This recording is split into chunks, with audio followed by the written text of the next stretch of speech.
नमस्कार में स्वागत है। चुनाव चरित परिवर्तन में इस कार्यक्रम में हम आज चर्चा करेंगे इतिहास के पन्नों में दर्ज होने वाले विभिन्न युगों के महानायक। 19वीं सदी में जन्मे, 20वीं सदी में शहीद हो गए, 21वीं सदी आज चल रही है। स्थिति क्या है? आज सेंट्रल दिल्ली में एक उनका भवन नहीं है, जबकि अपनी अपनी पार्टियां अपने अपने भवन को बचाने के लिए एक दूसरे से गठबंधन करने में लगे हुए। मैं आपको आज इसी बात का चर्चा के लिए ले चलूंगा।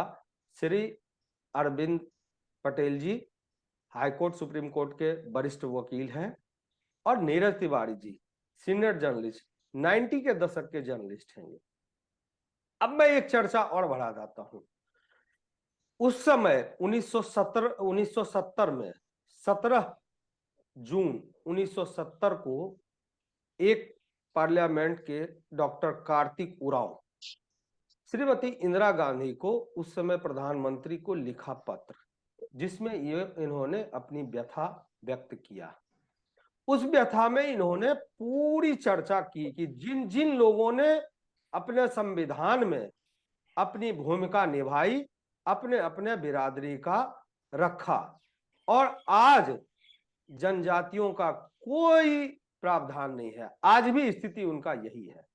उसके बाद का क्या स्थिति रहा, इसी पर चर्चा करेंगे। आइए अरविंद बाबू से सीधा बात करते हैं। अरविंद जी, 75 साल में कई सरकारें आई गई, बदली। उस सरकार ने क्या कभी अपने बिरादरी लेकर ही जीते रहे? किसान नेता भी हुए और बड़े बड़े नेता भी प्रधानमंत्री बने, लेकिन क्या आदिवासी जिनका भूभाग बहुत बड़ा, आज उनको सीमित कर दिया गया कि आप एक पेड़ नहीं काट सकते? उनका जीवन ही जल, जीवन जंगल है। तो कैसे इसको आप किस तरह से दर्शाएंगे, जिसमें सुप्रीम कोर्ट का भी कई वर्डिक्ट आया है लेकिन वो क्लियर नहीं है? तो आज अब क्या इस स्थिति को दर्शाने के लिए कई लोग मुझे संपर्क में आए हैं, बड़े बड़े पुराने समाज सेवी, जिन्होंने आज के राष्ट्रपति महोदया से, महामहिम से बहुत ही अनुरोध पूर्वक कहा कि हमें वंचित रखा गया, इसको आप देखें। इस पर क्या कहेंगे अरविंद बाबू? देखिए, मैं छोटा सा पीछे जाना चाहूंगा कि बिरसा मुंडा जी, जिनका जन्म 1875 में रांची के एक जिले में, जहां आज झारखंड बोलते हैं, राज्य में हुआ था। उनका जन्म एक छोटे से परिवार में हुआ था, जनजाति का। और जितने कम उम्र में उन्होंने जिस तरह से 25 साल की अवस्था में से पहले ही उन्होंने जिस तरह से समाज को उत्थान के लिए, अपनी जनजातियों को उत्थान के लिए जितना काम करने का उन्होंने चेष्टा किया, अगर उनको सराहा जाए तो बहुत, जितना भी सराहा जा रहा है। आज आपने बताया कि उनके रिसर्च सेंटर दिल्ली में बनाया जा रहा है, ये भी सम्मान इनके लिए, इनकी जो कार्यशैली रही है अपनी 25 साल के उम्र में, वो ये भी बहुत कम है। कारण कि उन्होंने सिर्फ जनजातियों की नहीं, पूरे किसान की, युवाओं की आवाज बनकर उन्होंने उस समय आगे बढ़ा और अपनी जिंदगी का बलिदान 25 साल की अवस्था में ही दिया। उनकी जो, अगर आप देखें, 1886 से 1890 की जो जीवन की जो उनकी गाथाएं हैं, उन्होंने जब पढ़ाई कर रहे थे तो ईसाई धर्म क्रिश्चियंस लोगों ने जिस तरह से जनजातियों पे सबसे पहला अटैक किया, कि उन लोगों को अपने धर्म में परिवर्तन करने का जो उन्होंने पीरा बनाया, और तभी शिक्षा मिलेगी जनजातियों लोग जी, स्कूल में तभी दाखिला मिलेगा जब आप धर्म परिवर्तन करेंगे। जी अरविंद बाबू, हाँ, बोलिए। जिस धर्म परिवर्तन पर उन्होंने आवाज उठाया, और जिस तरह से सबसे, उस समय की भी सबसे बड़ी विडंबना है कि बहु बेटियों के जिस तरह से अंकुशित किया जा रहा था, उन सारी शब्दों को, किसानों की मुद्दाओं को लेकर आप जानते हैं उस समय कोई तीर बंदूक और राइफल तो होती नहीं थी। जनजातियों का सबसे बड़ा वेशभूषा आप और हम बहुत अच्छे से जानते हैं कि ट्राइबल एरिया हमने बहुत अच्छे से भी देखा है अपने आंखों से कि उनकी हालत बहुत ही बुरी था और आज भी है। लेकिन उसके लिए जो भी सरकार आती है, जिस तरह से प्रतिबंध आपने बोला कि जनजातियों का जिंदगी वन में ही बीतता है, वन उनकी सबसे बड़ा जीवन उपार्जन का भी साधन है। और सरकार ने जिस तरह से अंकुश कि उनकी विकास का तो कोई बात करने के लिए तैयार ही नहीं है। आज जनजाति लोगों का विकास के लिए की हिसाब आप देखें तो जो रिजर्वेशन दी जी जाती है, रिजर्वेशन में आप देखें कि जो लोग को एक बार रिजर्वेशन एमपी के लिए, एमएलए के लिए, पोस्ट के लिए या सरकारी ओहदे के लिए दोबारे उन्हीं को दिया जा रहा है।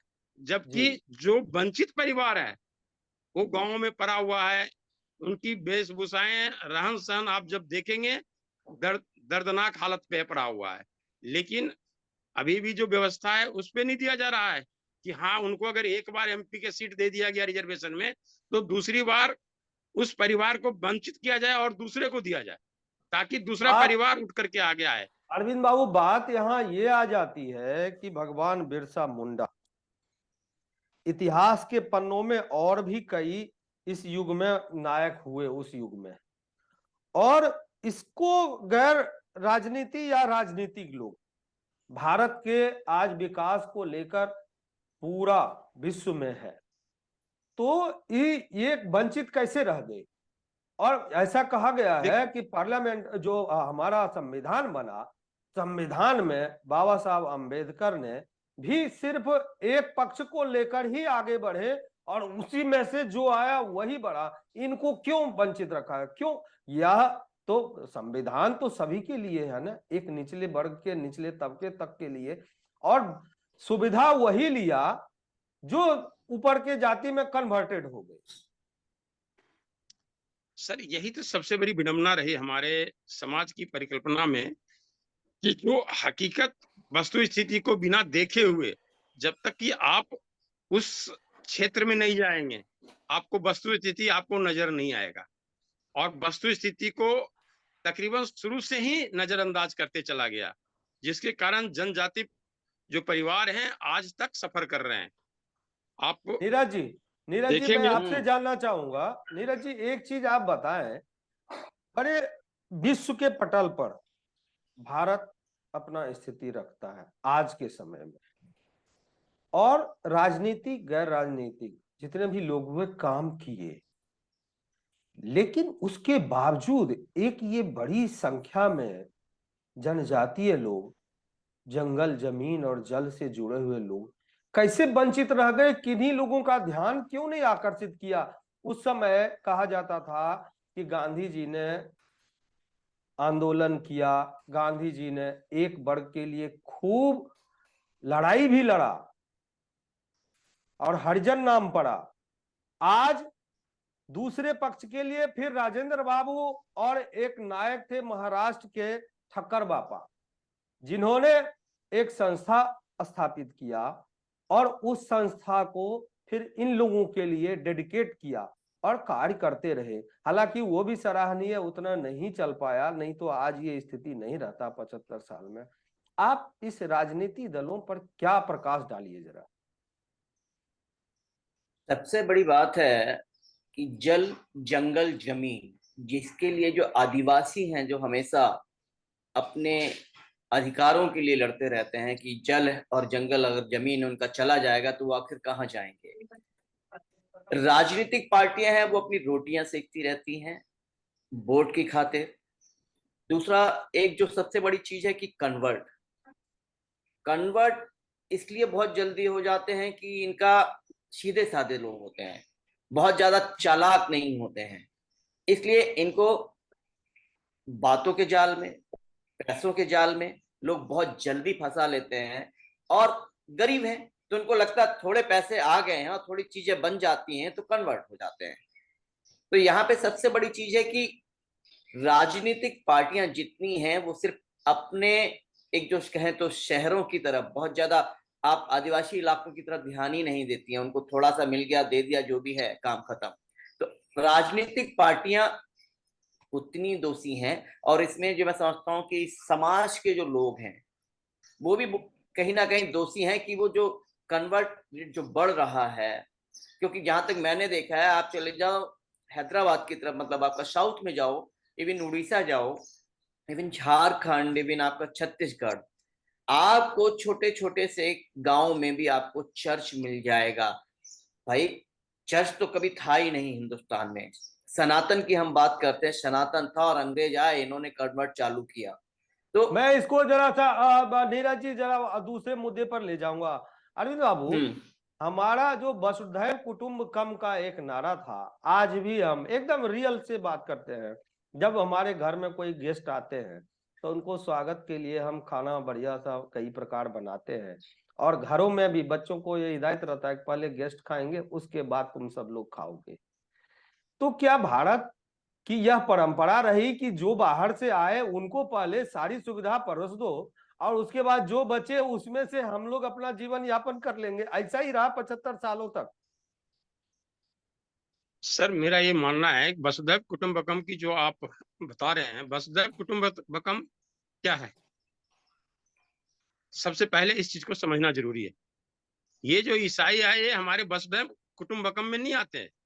इनका इरादा ही शुरू से ही बिल्कुल निगेटिव रहा है। उनका सिर्फ यही रहा कि अपने धर्म का प्रचार के लिए इन भोले भाले लोगों को अपने हर एक तृष्णा दे करके फंसाना और धर्म परिवर्तन कराना। और इस चीज को बिरसा मुंडा जी ने बहुत खूबी समझ लिए थे, इसलिए उन्होंने उस समय गौ रक्षा के लिए भी उन्होंने आवाज उठाया था।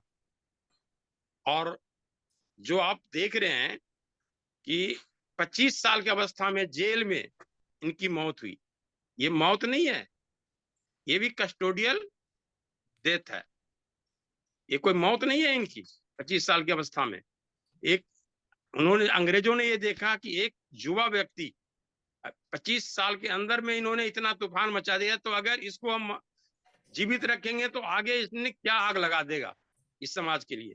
नीरज जी, तो इसमें इस काफी भ्रांतियां रही है, इनके मौत में काफी भ्रांतियां रही है कि इनको जहर का इंजेक्शन दे दिया, साइलेंट किलर दे दिया गया, और शहीद दिवस आज हम मनाने लगे हैं नई सरकार में, अभी के सरकार में। पहले तो शायद पता नहीं क्या रहा कि हमेशा एक जो तुष्टीकरण की नीति रही उसी में लोग बिलीव रहे, और उसी का परिणाम आज है कि देश की यह स्थिति है। मैं आपको पॉलिटिकल परिप्रेक्ष्य में जानना चाहूंगा कि क्या हम लोगों को अपने इतिहास में बिरसा भगवान का चरित्र नहीं पढ़ाया जाना चाहिए था? हालांकि हमने पढ़ा है, हमने अपने पुस्तकों में पढ़ा है सिलेबस में, लेकिन और भी गहराई से इन पर रिसर्च हो। अब मैं ये जानना चाहता हूं कि ये सिर्फ सरकार की जिम्मेदारी होनी चाहिए या लोगों का भी अपनी जिम्मेदारी होनी चाहिए कि भाई ऐसे ऐसे महापुरुष के बारे में जाने। और कुछ पत्रकार बंधु जो आज बड़े, मैं तो ये कहता हूं नीरज जी, जो आज पत्रकार इतने हंगामा मचाए हुए हैं, इनका 90 के दशक में यही दूरदर्शन में आज ये दूसरे पे सवाल उठा रहे हैं। मैं ज्यादा सवाल नहीं उठा, नाम लेने से काम खराब, लेकिन ये रहा। आप नीरज जी जरा इस परिप्रेक्ष्य में बताइए। देखिए, समय के हिसाब से मैं कहूं तो एक उम्मीद जगती है जब एक आदिवासी महिला आके देश की राष्ट्रपति बनती है, तो लोगों के मन में एक सवाल उठता है कि हाँ, आदिवासियों के लिए भी कुछ किया जाएगा। सबसे बड़ी बात और यह है कि आम जनता, चाहे वो आदिवासी कोई भी है, जब तक वो अपने हक के लिए जब तक खड़ी नहीं होती है ना, तब तक कोई भी राजनीति जो ताकतें हैं या जो भी क्या कहते हैं सेंटर में बैठी होती हैं, बिल्कुल काम नहीं करती हैं। जब तक आप कहते हैं ना, बच्चा रोएगा नहीं, मांगेगा नहीं, तब तक माँ उसे दूध नहीं पिलाएगी। तो यहाँ पे आपको अपने हक की लड़ाई के लिए लड़ना होगा। अगर आप नहीं लड़ेंगे तो हमेशा रोएंगे कि मुझे कुछ नहीं मिला। तो मैं कहता हूं कि उम्मीदें हैं और उम्मीदें होनी चाहिए। राजनीति के साथ साथ जो राजनीति लोग बैठे हुए हैं, चाहे वो बीजेपी हो कांग्रेस हो, हर किसी ने कुछ ना कुछ तो किया होगा। लेकिन समय के साथ अगर अब भी नहीं किया तो आने वाले समय में जो थोड़ा बहुत बाकी भी है आदिवासी क्षेत्रों में, वो भी धीरे धीरे खत्म हो जाएगा।